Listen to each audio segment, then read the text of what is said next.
여러분, 오늘은 충격적인 통계 하나를 들려드리면서 시작하겠습니다. 최근 서울대학교 고령화연구소의 조사 결과에 따르면 은퇴자의 83%가 우울증을 경험하는 것으로 나타났습니다. 더 놀라운 것은 이들 중 절반 이상이 은퇴 후 6개월 이내에 증상이 나타났다는 점입니다. 하지만 걱정하지 마세요. 오늘 이 영상에서는 은퇴 후 찾아올 수 있는 우울증을 예방하고 더 나아가 인생 2막을 멋지게 열 수 있는 비결을 알려드리겠습니다. 끝까지 시청하시면 실천 가능한 4가지 방법과 함께 재미있는 퀴즈도 준비되어 있으니 놓치지 마세요. 첫 번째 주제, 은퇴 후 찾아오는 정체성 위기. 인간은 자기 자신을 찾는 과정에서 가장 큰 고통을 겪는다. 철학자 니체의 말입니다.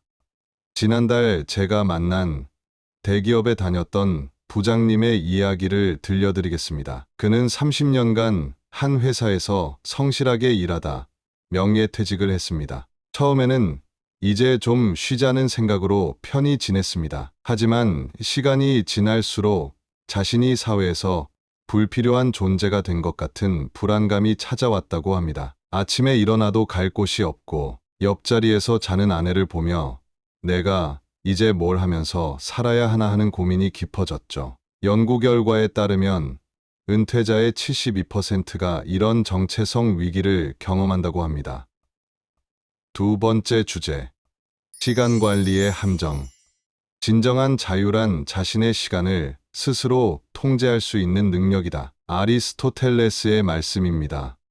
어느 교장 선생님의 사례를 보겠습니다. 그는 처음에는 등산과 골프로 시간을 보내려 했습니다. 하지만 곧 깨달았습니다. 단순히 시간을 보내는 것과 시간을 의미 있게 사용하는 것은 완전히 다르다는 것을요.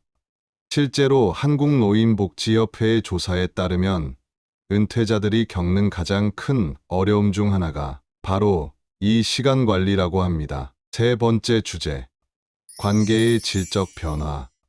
인생은 고독한 여행이 아니라 함께하는 축제여야 한다. 공자의 말씀입니다. 양미경 전 한국은행 지점장님의 이야기가 떠오릅니다. 그녀는 은퇴 후 갑자기 줄어든 인간관계에 큰 충격을 받았습니다. 업무 관련 전화도 뚝 끊기고 점심 약속도 확 줄었죠. 하지만 그녀는 현명한 선택을 했습니다. 동네 문화센터에서 도예를 배우기 시작했고 그곳에서 만난 새로운 친구들과 함께 도예 소모임을 만들었습니다. 지금은 오히려 은퇴 전보다 더 풍성한 인간관계를 누리고 계시죠. 네 번째 주제, 새로운 도전의 기쁨. 인생에서 가장 큰 영광은 결코 넘어지지 않는 것이 아니라 매번 일어선다는 데 있다. 넬슨 만델라의 말입니다. 충남 천안에 사시는 박철수님의 이야기입니다. 35년간 한 회사에서 근무하다 은퇴하신 후 전혀 새로운 도전을 시작하셨습니다. 바로 유기농 농사였죠. 처음에는 모두가 말렸습니다. 평생 사무직에 있던 사람이 농사를 어떻게 짓냐고요. 하지만 그는 포기하지 않았습니다. 농업기술센터도 다니고 유튜브로 농사 정보도 찾아보면서 하나씩 배워나갔죠. 3년이 지난 지금 그의 농장은 지역의 명소가 되었고 주말이면 도시 아이들의 체험학습장으로 북적입니다. 여러분, 은퇴는 끝이 아닌 새로운 시작입니다. 준비된 자에게 은퇴 후의 삶은 또 다른 황금기가 될 수 있습니다. 자, 그럼 오늘의 지혜를 더 잘 기억하실 수 있도록 간단한 퀴즈를 준비했습니다. 천천히 생각하며 함께 풀어보실까요? 퀴즈 첫 번째, 은퇴 후 우울증을 예방하는 가장 효과적인 방법은 무엇일까요? 1번, 매일 등산하기. 2번, 의미 있는 활동 찾기. 3번, 저축 늘리기.